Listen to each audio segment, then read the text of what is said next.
한글이 아프리카 언어를 구했다고 2024년 CNN과 BBC가 앞다퉈 보도한 충격적인 뉴스를 전했습니다. 케냐 북부 튀르카나족에 사라져가던 언어가 한글로 되살아났다는 것이었습니다. 옥스퍼드의 한 교수는 이건 문명사적 사건입니다. 라고 인터뷰했다고 하는데요.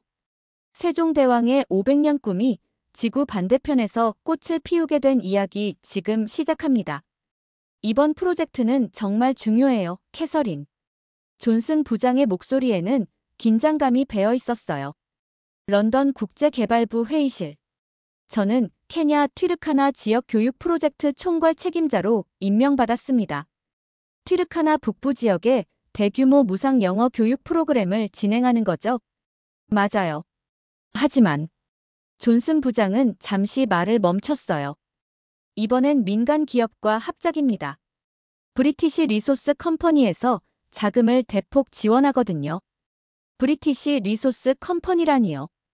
영국 최대 자원개발 기업이잖아요. 왜 그 회사가 교육에 관심을 가지죠? 인도적 지원이죠, 뭐. 기업의 사회적 책임 차원에서요. 하지만 존슨 부장의 표정이 어딘가 어색했어요. 그때 회의실 문이 열리며 한 남자가 들어왔습니다. 안녕하세요. 루카스 윌리엄스입니다. 브리티시 리소스에서 나왔어요. 루카스는 값비싼 정장을 입은 날카로운 눈빛의 남자였습니다. 캐서린 박사님이시군요. 이번 교육 프로젝트 정말 기대가 큽니다. 감사합니다. 그런데 자원개발 회사에서 왜 교육에? 그 지역은 특별해요. 루카스가 지도를 펼쳤어요. 튀르카나 북부에는 미래 성장 가능성이 높은 지역이거든요. 그가 가리킨 곳에는 빨간 점들이 표시되어 있었어요. 안녕하세요. 저는 캐서린 밀러입니다. 옥스퍼드 대학교 교육학 박사이자 영국 정부에서 15년간 일한 교육 전문가예요. 그동안 세계 각국에서 영어 교육을 통해 아이들의 미래를 바꿔왔습니다. 하지만 이번 프로젝트는 뭔가 달랐어요. 교육을 통해 그 지역 주민들과 좋은 관계를 맺는 게 중요합니다. 루카스의 말이 계속 신경 쓰였어요. 왜 굳이 관계를 강조하는 걸까요? 캐서린 박사님은 그냥 교육에만 집중하세요. 아이들에게 영어를 가르치는 것, 그것만 하시면 됩니다. 존슨 부장이 재빨리 말했습니다. 저는 순수하게 교육만 생각했어요. 영어야말로 아이들에게 더 넓은 세상을 보여줄 수 있는 열쇠라고 믿었거든요. 케냐로 떠나는 비행기 안에서 저는 과거를 떠올렸습니다. 어릴 적 런던에서 한국인 박 선생님께 수학을 배웠을 때 말이에요. 틀렸다. 다시 계산해. 왜 이렇게 풀었지? 논리적으로 생각해. 정말 엄격했던 그 선생님 때문에 한국식 교육은 차갑고 기계적이라고 생각하게 되었죠. 감정보다는 성과만 중시하는 방식이라고 편견을 갖게 되었어요. 케냐에서는 따뜻하고 인간적인 영어 교육을 해보자. 저는 창밖을 바라보며 다짐했습니다. 케냐 도착 다음 날 나이로비의 고급 호텔 컨퍼런스룸에서 국제다자 개발 회의가 열렸습니다. 각국의 교육 전문가들이 모인 이 자리는 아프리카 교육 현안을 논의하는 중요한 자리였어요. 저는 영국 측 대표로 단상에 올라 발표했습니다. 영어의 우수성과 글로벌 경쟁력, 그리고 튀르카나족 아이들에게 줄 수 있는 기회에 대해 자신 있게 설명했죠. 회의장 곳곳에서 고개를 끄덕이는 모습들이 보였어요. 역시 영국의 교육 시스템은 다르군요. 독일 대표가 감탄했습니다. 그때 한쪽 구석에서 조용히 손을 든 동양인이 있었어요. 명찰을 보니 박준호 유네스코 자문 언어학자라고 적혀 있었습니다. 그는 차분하면서도 날카로운 질문을 던졌어요. 튀르카나족 아이들이 영어를 배우면서 자신들의 고유 언어는 어떻게 되나요? 저는 당연하다는 듯이 대답했습니다. 물론 영어가 우선이죠. 글로벌 시대에는 국제 공용어가 더 중요하니까요. 그러자 박사는 놀라운 제안을 했어요. 그렇다면 튀르카나어도 한글로 기록해 볼 수 있을 것 같은데요. 회의장이 갑자기 조용해졌습니다. 저는 어이가 없어서 반문했어요. 한글요? 한글은 한국어 전용 문자 아니에요? 박사는 침착하게 설명했습니다.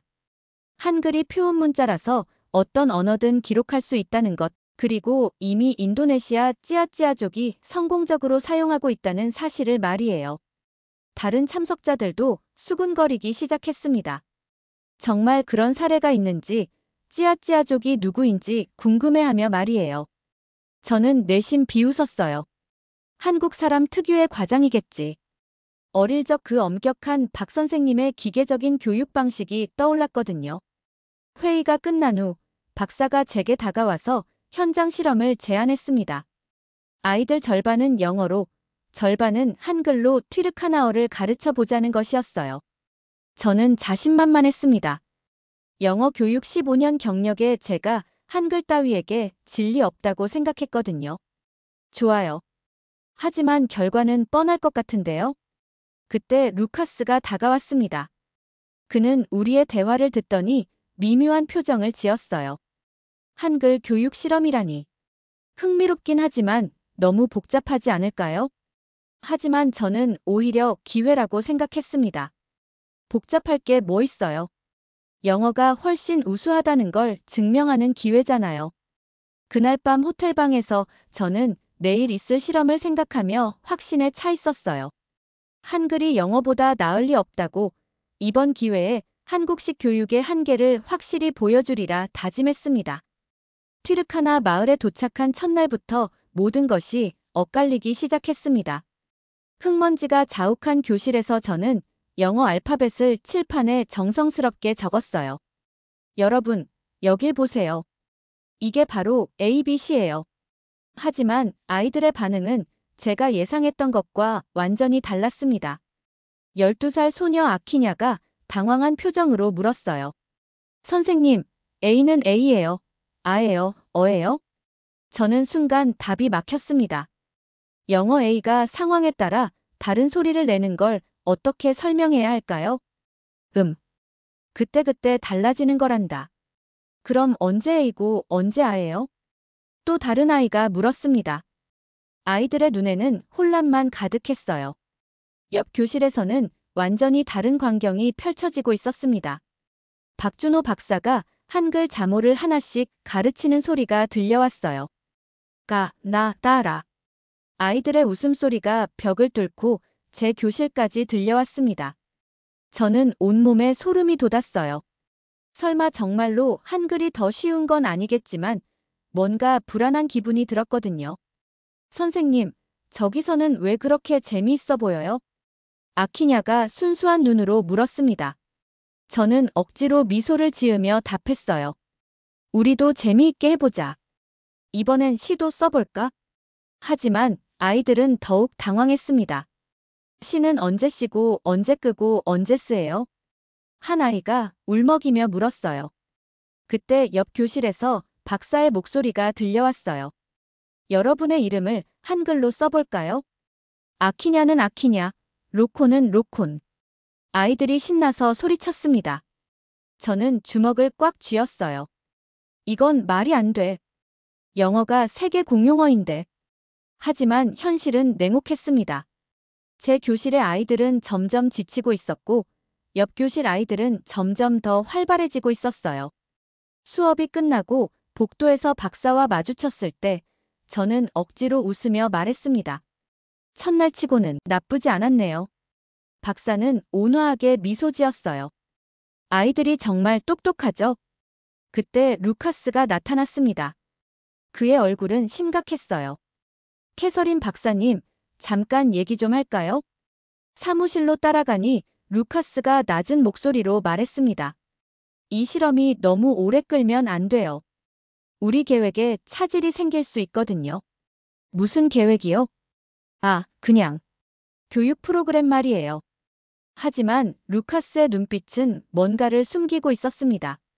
그날 밤 숙소에서 저는 잠을 이룰 수 없었어요.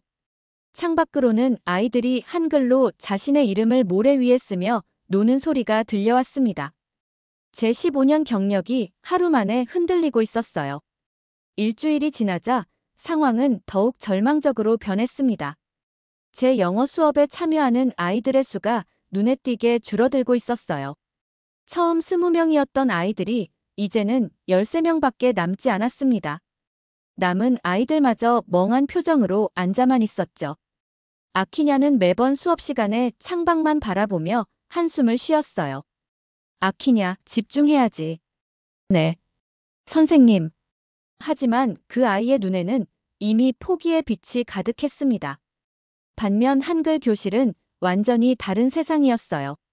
복도를 지날 때마다 들리는 소리들이 제 가슴을 찔렀습니다. 아이들이 자신들의 조상 이야기를 한글로 적으며 깔깔대는 웃음소리, 전통 노래의 가사를 한글로 기록하며 부르는 소리가 계속 들려왔거든요. 어느 날 점심시간에 우연히 한글 교실을 들여다봤을 때 저는 충격을 받았습니다. 아이들이 할머니로부터 들은 약초 이야기를 한글로 열심히 쓰고 있었어요. 이 풀은 배탈 날 때 먹는 거예요. 이건 상처에 바르면 아물어요.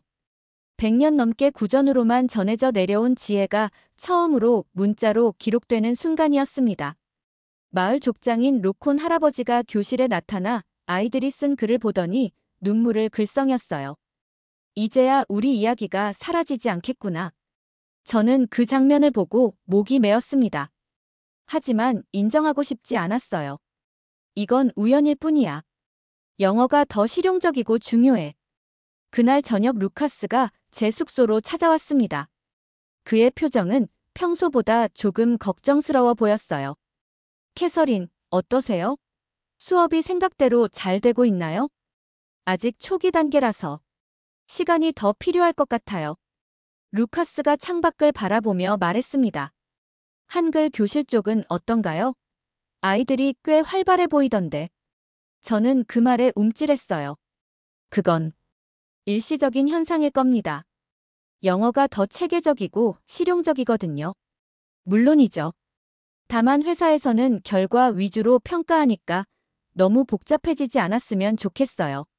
루카스의 말투에는 미묘한 우려가 섞여 있었습니다. 이 지역 주민들과의 관계도 중요하고 무엇보다 교육 효과가 확실해야 하니까요. 저는 뭔가 이상한 느낌을 받았지만 명확히 집어낼 수는 없었어요. 좀 더 시간을 주세요. 객관적인 평가를 위해서라도. 루카스는 고개를 끄덕였지만 그의 눈빛에는 여전히 걱정이 남아 있었습니다. 하지만 저는 물러설 수 없었습니다. 교육자로서의 자존심이 걸린 문제였거든요. 그날 밤 저는 두려움과 분노가 뒤섞인 복잡한 감정에 휩싸였습니다. 15년간 믿어온 모든 것이 무너져 내리는 것 같았어요. 영어가 정말 최선의 교육 방법일까요? 아니면 제가 지금까지 착각하고 살아온 걸까요? 멀리서 들려오는 아이들의 웃음소리가 제 마음을 더욱 무겁게 만들었습니다. 한 달이 지나자 놀라운 일이 벌어지기 시작했습니다. 어느 날 아침, 박준호 박사가 흥분한 표정으로 제게 달려왔어요. 캐서린 박사님, 이것 좀 보세요. 그가 보여준 것은 노트북 화면이었습니다. 한국의 한 블로그에 튀르카나 아이들이 한글로 쓴 전통 설화가 번역되어 올라와 있었어요. 제목은 케냐 아이들이 한글로 쓴 아프리카 전설이었습니다. 이 이야기가 한국 네티즌들 사이에서 화제가 되고 있어요.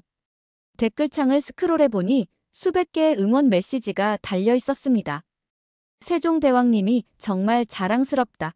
한글이 아프리카까지 가서 문화를 지켜주고 있구나. 우리 문자가 이렇게 쓰일 줄이야. 저는 화면을 보며 입을 다물지 못했어요. 이런 일이 실제로 일어날 줄이야 꿈에도 생각 못했거든요. 며칠 후에는 더 큰 충격이 기다리고 있었습니다. CNN과 BBC에서 취재진이 마을을 찾아온 것이었어요. 국제적인 언론들이 한글로 소멸 위기 언어를 보존하는 케냐 아이들이라는 제목으로 뉴스를 전 세계에 방송했습니다. 취재진이 아이들을 인터뷰하는 모습을 보며 저는 가슴이 뭉클했어요. 한글을 배우고 나니 우리말을 쓸 수 있게 되었어요. 아키냐가 환하게 웃으며 답하는 모습이 전 세계로 방송되었습니다. 그 뒤로 마을에는 예상치 못한 변화들이 연쇄적으로 일어났어요. 한국의 한약재 연구소에서 튀르카나족의 전통 약초 지식에 관심을 보이며 연락이 왔습니다. 1000년 넘게 구전으로 전해져 온 약초 지식을 연구하고 싶다는 것이었어요.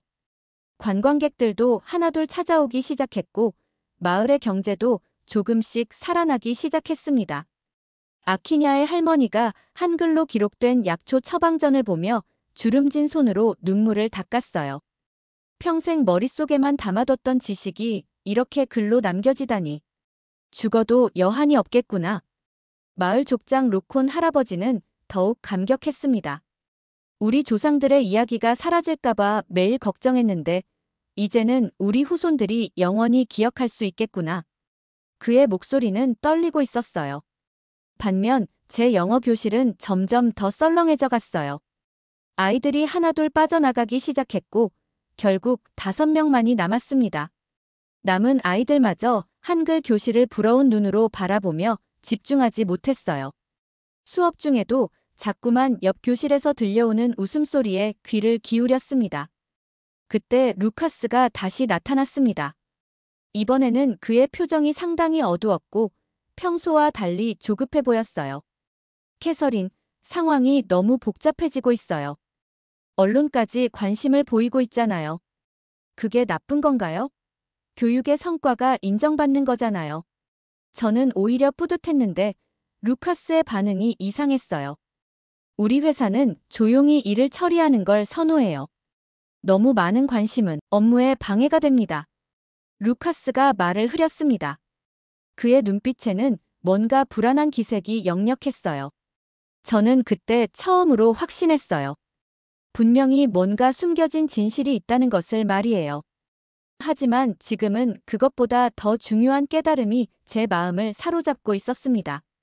한글이 단순히 문자가 아니라 문화와 정체성을 살려내는 놀라운 도구라는 것을 말이에요. 2달째가 되자 국제적인 관심이 폭발적으로 늘어났습니다. 유럽과 아프리카 각지에서 교육 전문가들이 몰려오기 시작했어요. 옥스퍼드 대학교, 남아프리카 공화국 요하네스버그 대학교, 그리고 독일 막스 플랑크 연구소에서까지 온 국제교육평가단이 마을을 방문했습니다. 평가 당일 아침, 저는 긴장된 마음으로 영어 교실을 준비했습니다. 손에 땀이 날 정도로 떨렸어요. 15년 경력의 자존심이 걸린 순간이었거든요. 남은 5명의 아이들과 함께 그동안 배운 내용을 발표해야 했습니다. 평가단들이 교실에 들어와 자리를 잡았어요. 중년의 엄숙한 교수들이 노트북을 펼치고 저희를 지켜봤습니다. 알파벳을 써보겠습니다. 아키냐가 떨리는 손으로 칠판에 ABC를 천천히 적었어요. 하지만 간단한 자기소개조차 제대로 하지 못했습니다.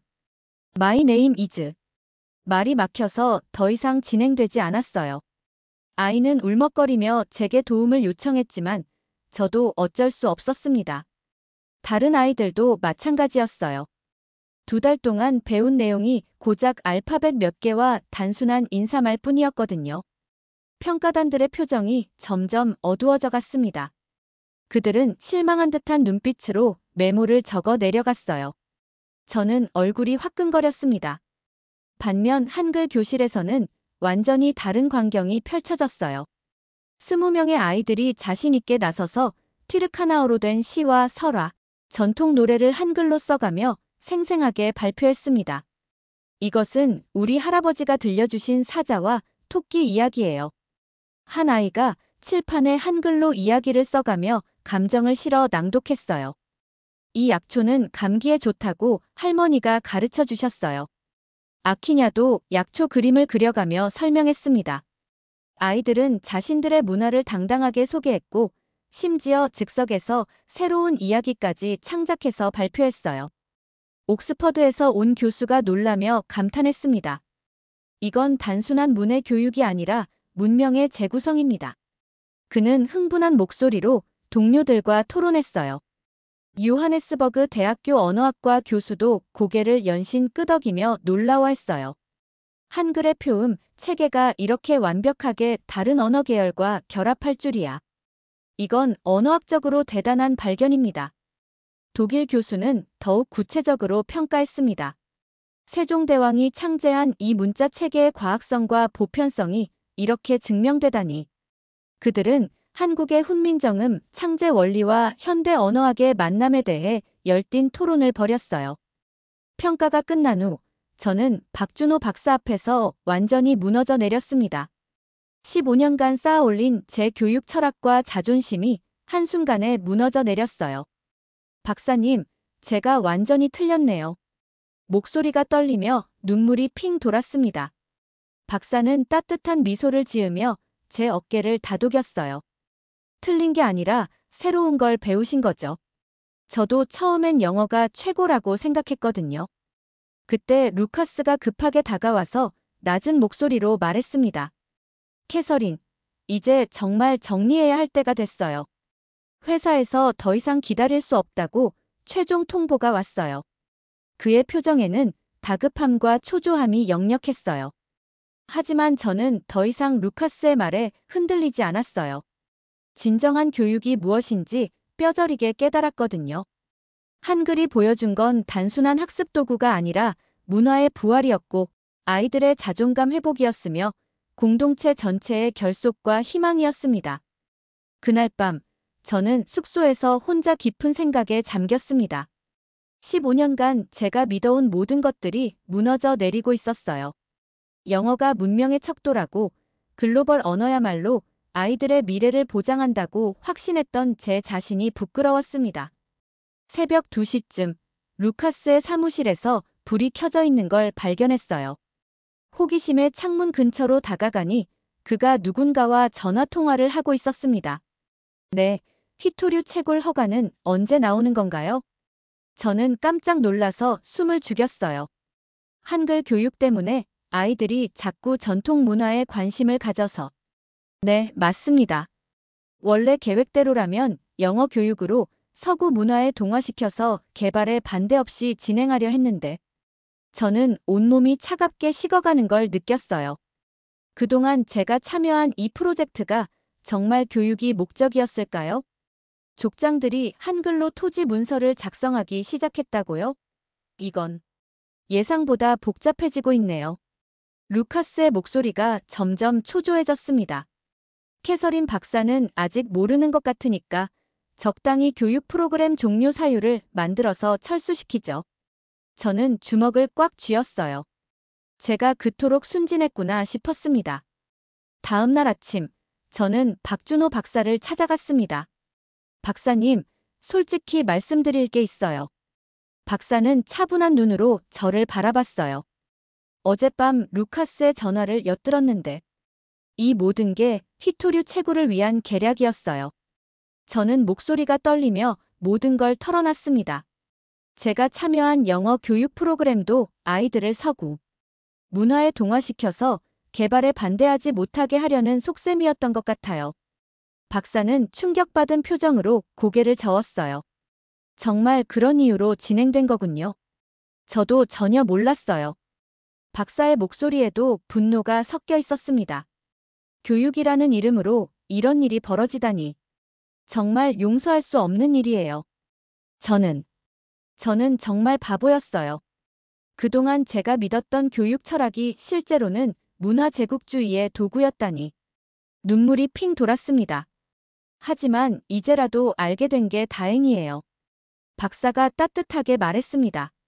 한글 교육을 통해 아이들이 자신의 정체성을 되찾고 조상들의 지혜를 기록하고 무엇보다 당당하게 자신의 문화를 지킬 수 있게 되었잖아요. 그때 아키냐가 뛰어왔어요. 선생님들, 큰일 났어요. 루카스 아저씨가 마을 사람들을 모아놓고 뭔가 얘기하고 있어요. 저희는 급하게 마을 광장으로 달려갔습니다. 루카스가 족장과 마을 어른들 앞에서 서류를 펼쳐놓고 설명하고 있었어요. 이 개발 계획에 동의하시면 마을 전체가 경제적으로 큰 도움을 받을 수 있습니다. 하지만 족장 로콘 할아버지의 반응은 예상과 달랐어요. 루카스 씨, 우리는 이미 한글로 우리 조상 대대로 내려온 토지 문서를 작성했어요. 족장이 한글로 쓰여진 문서를 들어보였습니다. 이 땅은 우리 튀르카나족의 성스러운 터전입니다. 함부로 팔 수 없어요. 다른 어른들도 고개를 끄덕였어요. 루카스의 얼굴이 굳어졌습니다. 하지만 경제 발전을 위해서는 우리에게 진짜 필요한 건 돈이 아니라 우리 문화와 전통이에요. 아키냐의 할머니가 단호하게 말했습니다. 한글 덕분에 우리 조상들의 지혜를 후손에게 물려줄 수 있게 됐어요. 이보다 귀한 보물이 어디 있겠어요? 그 순간 저는 깨달았습니다. 진정한 문명이란 정복이나 동화가 아니라 이해와 공존이라는 것을. 그리고 한글이 바로 그런 가능성을 열어준 것이라는 걸 말이에요. 1년이 흘렀습니다. 저는 영국으로 돌아가지 않고 유네스코의 초청을 받아 다문화 교육 프로그램 담당자가 되었어요. 튀르카나 마을에는 놀라운 변화들이 계속 일어나고 있었습니다. 한글 문화센터가 세워졌고 전 세계에서 관광객과 연구자들이 찾아왔어요. 아이들은 자신감 넘치는 청년으로 성장했습니다. 아키냐는 이제 마을의 문화 해설사가 되어 방문객들에게 튀르카나족의 역사와 전통을 한글로 써가며 설명했어요. 우리 조상들은 낙타의 털 색깔 변화를 보고 비가 올 시기를 예측했어요. 그리고 이 특별한 나무 껍질로 만든 약이 말라리아를 치료한다는 걸 1000년 전부터 알고 있었답니다. 아키냐가 한글로 적힌 조상들의 지혜를 보여주며 설명했어요.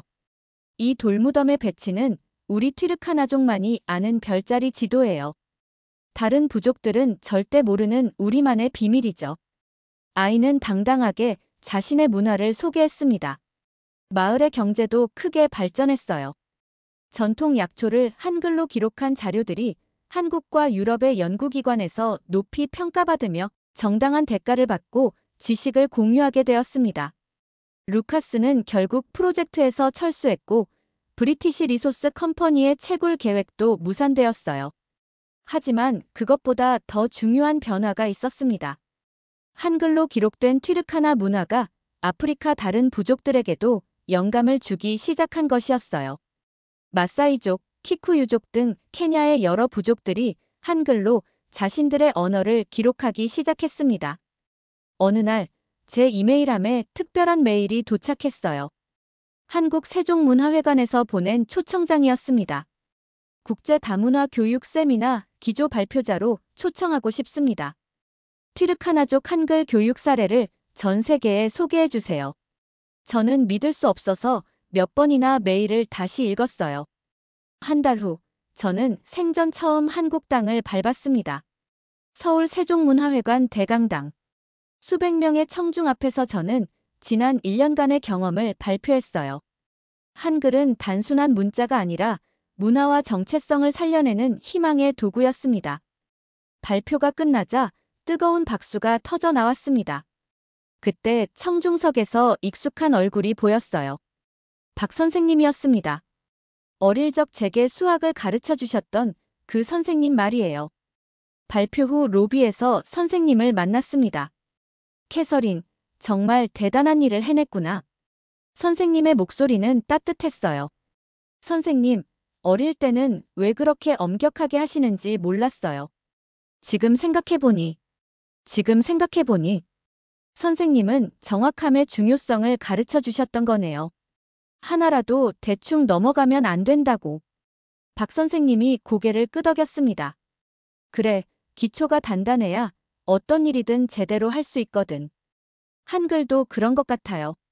하나하나 정확한 원리로 만들어져서 어떤 언어든 정확하게 표현할 수 있는 거죠. 맞아. 대충 만든 게 아니라 철저히 과학적으로 설계된 문자니까. 그 정확성 덕분에 튀르카나 아이들도 자신들의 말을 완벽하게 기록할 수 있었어요. 우리는 서로를 이해하게 되었어요. 지금 이 순간 전 세계 50여 개 언어가 한글을 통해 문자 생활을 시작하고 있습니다. 세계 언어학회는 한글을 글로벌 문자 해법으로 공식 인정했어요. 하지만 가장 큰 보람은 따로 있었습니다. 튀르카나의 아이들이 보여준 당당함, 자신의 문화에 대한 자부심, 그리고 조상의 지혜를 후손에게 물려주겠다는 의지였어요. 세종대왕이 500년 전에 꿈꿨던 모든 사람이 쉽게 배우고 쓸 수 있는 문자라는 이상이 케냐의 작은 마을에서 꽃을 피운 것입니다. 진정한 교육이란 누군가를 바꾸는 것이 아니라 그들이 가진 빛을 발견하도록 돕는 것이라는 걸 깨달았어요. 그리고 한글이 바로 그런 기적을 만들어낸 것입니다. 이제 저에게는 새로운 꿈이 생겼어요. 전 세계 곳곳에서 사라져가는 언어들을 한글로 되살리는 것입니다. 세종대왕의 위대한 뜻이 지구 반대편 아프리카에서 꽃 피운 것처럼 아마존의 부족들도, 시베리아의 소수민족들도, 태평양의 작은 섬나라들도 모두 한글을 통해 자신들의 문화를 지켜나갈 수 있을 거예요.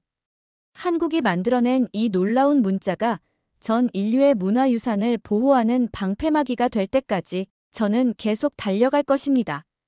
500년 전 한 임금이 백성을 사랑하는 마음으로 만든 글자가 오늘날 전 세계 모든 민족의 희망이 되었습니다.